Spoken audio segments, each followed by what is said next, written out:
Hi, this is Jen from the SCRD. Thank you for checking out our weekly water update for July 23rd, 2020. This week, we are taking a closer look at water use by different types of irrigation: sprinklers, soaker hoses, drip irrigation, and hand watering. Each of these watering methods can result in different levels of water usage over the course of the summer. Here's what usage can look like when gardens are hand watered over the summer. Here's what usage can look like when a large yard is watered by a sprinkler system. And you can imagine there are many variations of this water usage curve depending on our outdoor watering routines and setups each summer. So there are three primary factors that influence these usage trends when it comes to irrigation: the size of our irrigation setup, water pressure in our irrigation systems, and of course, how long we use the water. In sprinkler systems, as the number of outlets for water increase, so does the water use. So the size of the system, as well as how long it's programmed to run, impact how much water is used.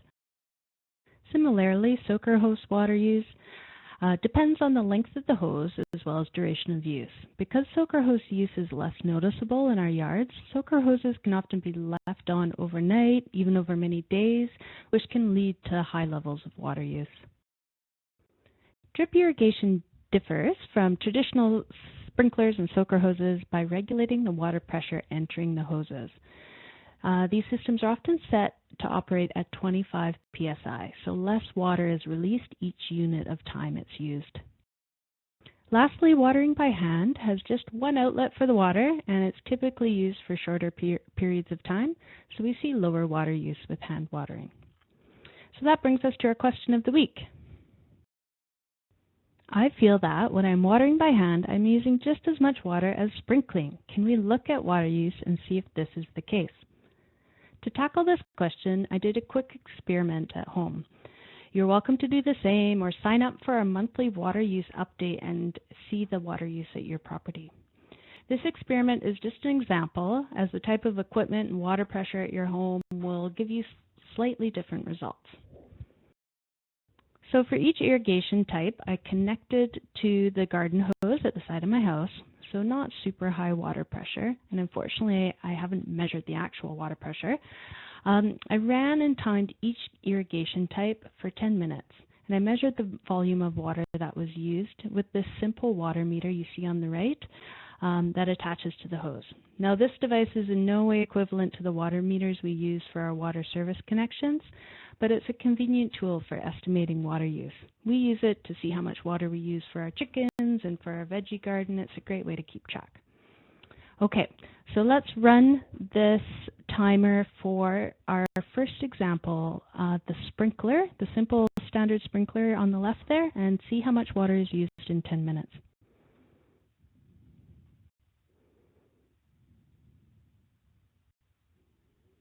Any guesses?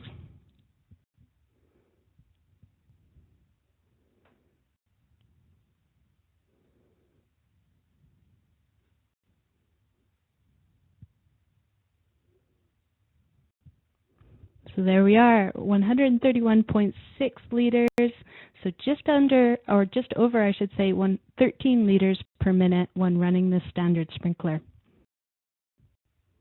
Let's try the soaker hose. So for this example, I had a soaker hose that was 50 feet in length, so that's one length of soaker hose that you could buy at the store, and it says it operates at about 50 psi.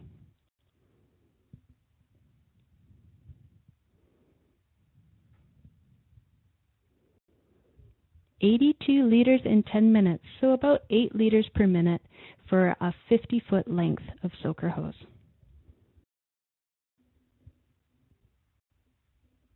Here you can see the pressure regulator and a simple timer on the drip irrigation system. Let's see what is used in 10 minutes. This irrigation system was 64 feet in length, so slightly longer than the soaker hose, but operating at 25 psi. There it is, 50 liters in 10 minutes, so about 5 liters per minute. For hand watering, we used the center nozzle setting on the spray nozzle and held it open for 10 minutes, like the others. And what do you think? More or less than drip irrigation? More or less than soaker hose?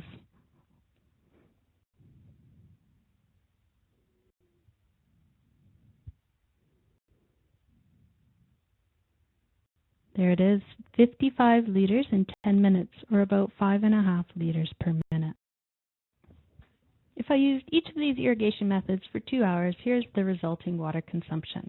And to answer the question of the week, hand watering with a spray nozzle uses about half the water of a standard sprinkler over the same area and length of time. So this experiment is just an example. Overall, considerations like being mindful of how long it takes to reach happy soil moisture levels and switching to hand watering as we enter a seasonal drought helps us to use water conservatively. Thank you for checking out the SCRD's weekly water update. Subscribe, send us your questions, and a big thank you to everyone who practices water conservation.